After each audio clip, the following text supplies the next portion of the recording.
Hey guys, welcome to Section 9, Chapter 5 of the Pre-Algebra program, entitled Solving Rational Equations. And you guys, I'm so excited for this section because it is going to weave in so many skills that you have learned and bring it all together into one.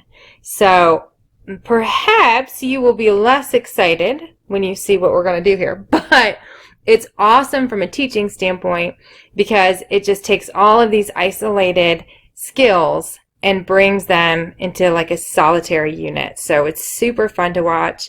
I'm excited for you guys to be able to try this out and to be able to do something like pretty proficient here. So in this section, we are going to solve equations using rational numbers, meaning we're going to solve one-step equations. And we're going to have numbers that are positive and negative and decimals and fractions and mixed numbers and all of these things that we've been working with. So I'm going to do several examples for you. Hopefully, it won't be too overwhelming. There'll be a lot of ways to go wrong, so I encourage you to just take it really slow as you progress through this section. We are going to spend 2 days on this lesson, so hopefully you'll get a lot of practice at solving these rational equations. So without further ado, let's jump in. All right, let's say we have a minus 4.86, and that's going to equal 7.2. Okay, so remember back in Chapter 3 when we were learning how to solve one-step equations, we would identify the variable that we needed to isolate and then recognize that it's being subtracted by this value. So in order to isolate the a, we would need to do the opposite of what was happening to both sides here. And remember, we drew a little line down there. You're welcome to continue to do that if you feel like that's helpful to you. And then we would just be left with a on this side. And now you get to practice adding decimals. Yay! All right, which are super fun and easy. You just add straight down, so we can assume that there's a 0 there. Bring down your 6. 2 plus 8 would be 10. Carry down your decimal, carry the 1, and you get 12.06. So that one was hopefully not too painful for you. If I go too fast, just take your time, pause the video, get your notes all cut up, and slow down and make sure that you're really, to the best of your ability, able to understand what's happening here. Okay, next problem, 87.64 is equal to x minus a minus 8.5. Okay, first thing we need to do is recognize we have two negatives here. So we need to simplify this. Do you remember that two negatives, I don't know why this, I didn't invest in a new stylist. Two negatives make a positive. So we can rewrite this as x plus 8.5. And it's really important that you do this step first. Otherwise, you're going to get yourself into a whole bunch of trouble with a bunch of wrong signs. So we need to simplify the equation first, and then we can go ahead and solve. So then we isolate the variable. The variable is being added to 8.5. So I'm going to take away 8.5 from both sides. I'm not going to draw my lines down the middle anymore because eventually we're going to get so proficient at this that we're not going to need them. But feel free, if you feel like it helps you organize your information, to do that. Okay, so this is going to go away. We'll be left with the x on the right-hand side. And now we get our chance at subtracting decimals. And again, these are super easy. You're just going to subtract down. And then 87 minus 8 would be 79. Alrighty, not too painful. Let's move into some fractions. What if we have 7 1/3 equals c minus 4/5? Oh no, so many fractions. And I know as a general rule, y'all hate fractions, but it's good for you to practice working with them and getting more comfortable, because you really are going to see them for the rest of your math career. And the more comfortable you get, the better off you're going to be. So this is a good time for you to mess around with them and become more comfortable. Okay, in order to be able to continue with this problem, we need to convert the mixed number here to an improper fraction. So we're kind of done with writing numbers as mixed numbers. We like to keep them as fractions. It's just a lot easier to work with them that way. So we're going to go ahead and multiply 3 times 7, which is 21, plus 1, to get 22/3, and then c minus 4/5, and I'll write it like that so it's easier to see.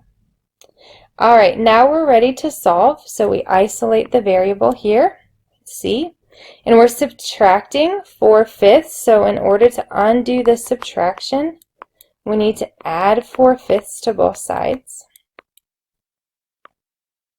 And then those guys are going to go away, leaving c on that right-hand side. Okay, now you have this like super awesome set of fractions that we have to do something with. So we have 22/3 plus 4/5. So we need a least common multiple of 3 and 5. And hopefully pretty quickly you'll see it needs to be 15. So in order to make 3 look like 15, I'm going to multiply top and bottom by 5. And in order to make 5 look like 15, I have to multiply top and bottom by 3. All right, and this is still equal to c here. I just needed a little bit more space. Now remember, we multiply straight across in order to simplify. So 5 times 22 is 110. 5 times 3 is 15. And we're going to add that to 4 times 3, which is 12, and then 5 times 3, of course, is 15. That equals c. Now I have my common denominator. I can just add the top, which is 122 over 15. Now for me, this answer is satisfactory to leave it in this improper form. But just to practice being able to convert it if we needed to, remember we ask ourselves, how many times does the bottom go into the top without going over? Well, I know 15 times 8 is 120. So I know 15 goes into 122 8 times, with 2 left over, because 8 times 15 gives me 120, but I need 122. So there's 2 left over, and we put that over our divisor. I don't know why it does that. So either answer is acceptable. We'll be moving to a place where we prefer this form, but I want you guys to be able to move back and forth if the question asks you to. Okay, I got 2 more examples for you, so just hang tight with me. What if I had 2/3 W equals 1/6? Okay, so remember, you're going to identify the variable that we need to isolate, and it's being multiplied by the 2/3. We undo multiplication with division. So that means we're going to divide both sides by 2/3. Now, how on earth are we going to do that? Well, remember when we practiced, or hopefully reviewed, dividing fractions, it meant that we left the first fraction the same, and then we flipped the bottom fraction so that we could multiply straight across. And notice on this side, my intent was to make this 1. And I get 1. When I multiply, I get 6 over 6, which of course is 1. So I'm just left with W over there. But now what about this guy? I get 1/6 divided by 2/3. So remember, I got to take that second fraction and flip it so that I can multiply.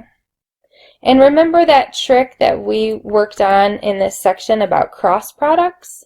I notice that 3 can go into 3 once and 3 can go into 6 twice. So I'm going to go ahead and do that and then multiply across here. So I'll get 1/4 as my answer. All right, let's do one more example. Again, if I'm going super fast for you, just pause the video and slow down. Get all caught up on your notes. It's not like a classroom where you have to keep writing, otherwise you're going to miss what the teacher says. That's one nice thing about videos. Okay, what if we have fractions and mixed numbers? Yeah, you're welcome. Okay, remember we're going to convert the mixed number to an improper fraction. 5 times 1 is 5 plus 1 is 6. And now we're ready to solve this equation. So we isolate the variable. We're subtracting 6/5. So in order to undo that, we need to add 6/5 to both sides. And those will go away. So W equals 2/9 plus 6/5. Now we need the least common multiple of 5 and 9, which is 45. So in order to make 9 look like 45, we're going to multiply it times 5, and we have to do top and bottom, don't forget. And in order to make 5 look like 45, we have to multiply top and bottom by 9. And then we're going to be ready here. So then 5 times 2 is 10 over 45. 6 times 9 is 54 over 45. And then we add 64/45. And again, I'm satisfied with this answer. But if we needed to convert it, 45 goes into 64 one time with 19 left over, and you put that over the divisor. So either answer would be acceptable there. Okay, there's a lot going on this section. So just take your time, go slow. Like I said, we have 2 days at least on this. And go back through your notes, look at the examples in the book to help you for further examples, and begin your assignment. Best of luck.